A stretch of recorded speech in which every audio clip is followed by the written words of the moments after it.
Hello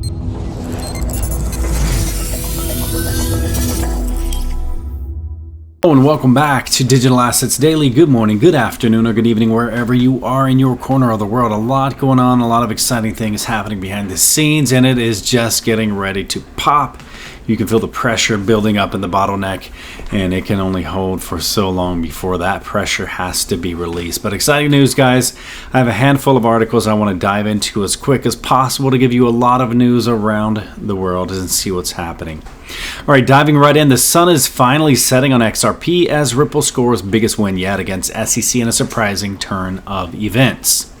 And on Friday, Ripple clinched yet another significant win as Judge Annalisa Torres, a United States district judge, rejected the SEC's motion to strike out Ripple's fair notice defense. So that's a pretty big win for Ripple. But a quick thing that I want to really highlight about this, because I'm a retail investor, I'm not one of the attorneys at the team or anything like that. So my perspective, what stands out the most is this. The whole thing with the SEC is basically stating that XRP is a security, and then basically Ripple saying it's our native token, it's our currency, it's an asset. No matter what, it's going to continue running even if Ripple is shut down. Having said that, I don't need to repeat and be a broken record to any information you know in that discussion. I only want to point that out to make this point here. If you notice the good news with Ripple, it really didn't affect the price of XRP, and I didn't really expect it to for this reason. Is if Ripple is really, or I should say if XRP is not really a security with XRP or with Ripple, man, I'm stalling, I apologize.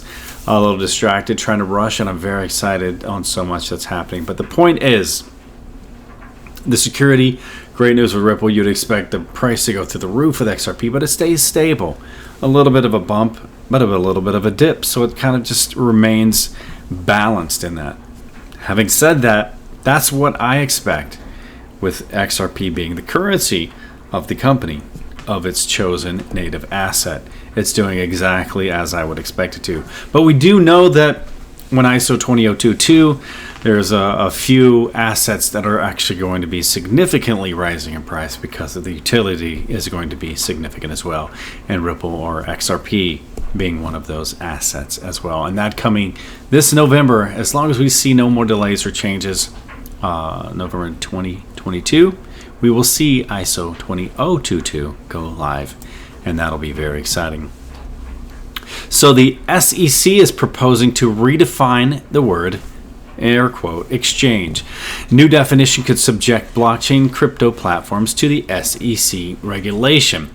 The Securities and Exchange Commission, SEC, has released a proposal to amend Exchange Act rule, and the regulation ATS, the regulation SCI, criticized by the SEC Commissioner Hester Pierce as too wide-ranging and unwieldy, with too short of a comment period, basically, on the proposed rule, which actually includes amendments to the separate SEC regulations. And it spans 654 pages and contains 224 separate requests for comment, not including subparts, and allows only 30 days for the public comment, and seeks to bring about a significant expansion of the SEC's regulatory authority, in addition to extending the regulations of ATs and regulation SCI's reach to alternative trading systems that trade in government securities. So the proposed rule includes amendments in Exchange Act Rule 3B to 26, or I should say 3B to 16, and that could support currently unregulated trading venues to SEC jurisdiction by redefining the word exchange for the purposes of the Securities Exchange of 1934 and under the proposed amendments rule 3B to 16. So that's going to be interesting to see, because a lot of definitions lately have been getting changed all throughout the political realm, and we're going to see how this works out with the realm in which the SEC is controlled. So that's going to be, I think I'll digress for now on my opinion on that, but we know how that's already playing out with the SEC and Ripple. All right, also SBI plans to launch a revamped digital banking platform, only Yono. So the State Bank of India, the SBI, India's largest bank, plans to introduce a separate digital entity as part of the strategic approach. It is completely redesigning its banking app Yono in order to launch a digital bank named Only Yono. And the basically Only Yono's operating principles are supposed to be developed with modern technology tools and cloud power to withstand high volumes with excellent customer experience. The proposed platform will meet the company's needs for implementing its goal within the next 5 years following the launch of Only Yono. So digital banks are not a new phenomenon. Banks all over the world have been exploring the idea of setting up a separate digital entity to accommodate the next generation of tech-savvy customers, and there are currently neobanks that serve as a two-entity alongside a bank. And while the neobank provides banking service to customers, it actually collaborates with a bank to carry out the operations. So SBI appears to be taking a similar approach with Only Yono. While the app serving as a neobanking entity with the character traits of a digital bank while relying on SBI's infrastructure to offer banking services, including accounts, to the app's customers. So SBI Yono, which was launched in 2017, has 70.5 million downloads and 37.09 million customers.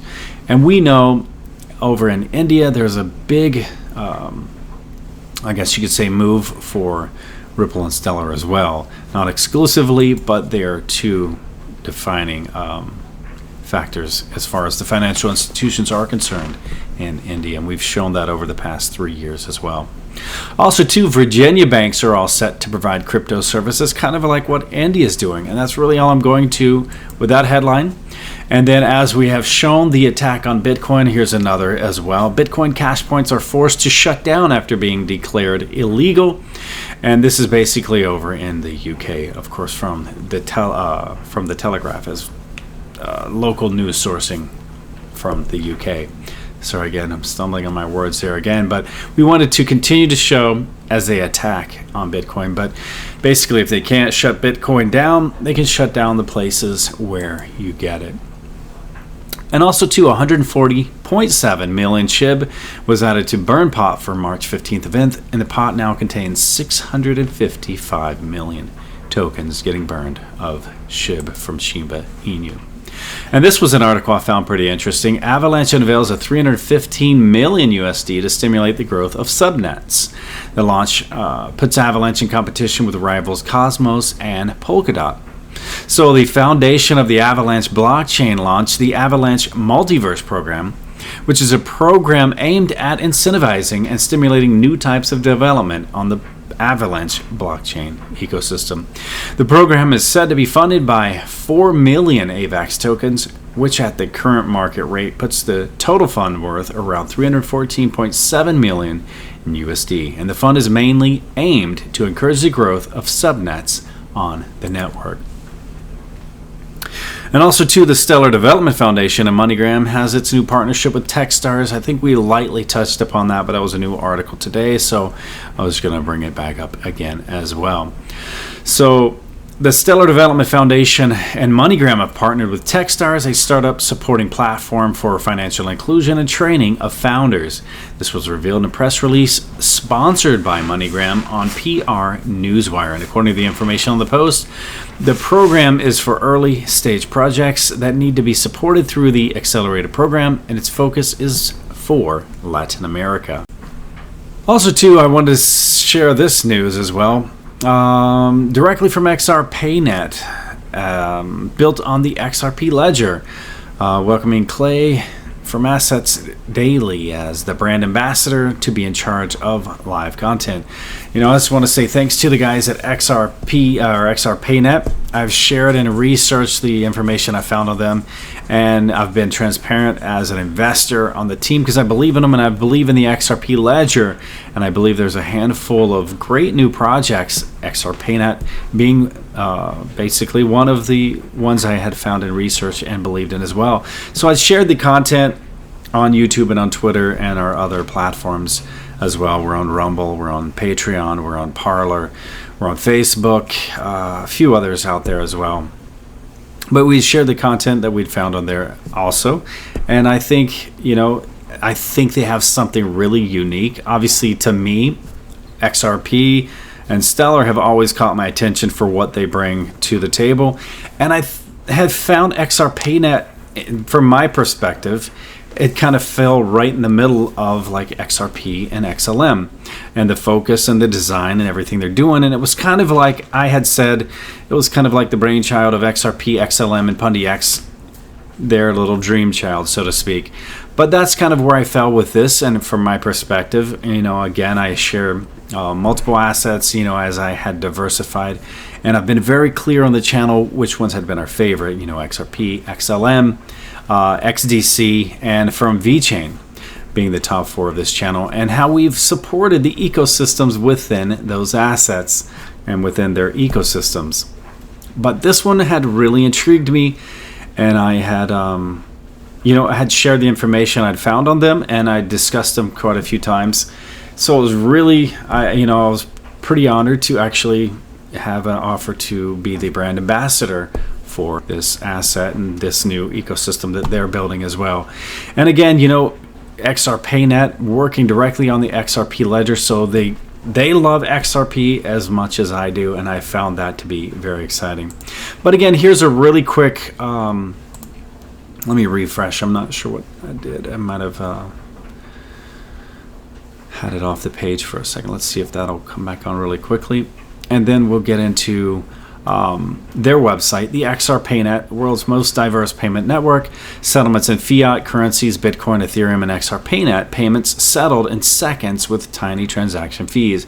And again, I get a lot of private messages and texts and on the other platforms as well. This YouTube video will get on most of those platforms. So here again, I just want to basically give an update for what they are. Here's their website, and again, every article we discuss, the link is available in the description below, so that you can come back and further research or find something that we're discussing, and you already know where the link is and how to locate it. So really quick, here's the XRPayNet website. You can go there and find everything that you need: the About Us, the mission white paper, the pre-sale, the tokenomics, and again, they're available on the XUMM, the Sum wallet to hold the actual asset. You can purchase there as well, and it also connects to the Sologenic, the DEX as well, the exchange.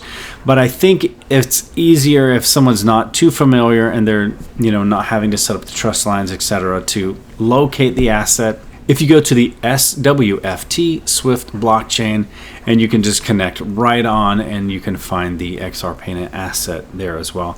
I know when I first started investing in XRPayNet, it was 0.002, but I think now they're already up to 0.003. So it's still a great price for those who are looking to diversify. And again, not financial advice, just something I wanted to share, and I'm very excited and very grateful to be a part of the team. I see very exciting times ahead for this company and for this asset as a retail investors. And as always, guys, before we leave, I want to leave you with a final thought. Strength and growth come only through continuous effort and struggle. Much love, and we will catch you in the next one.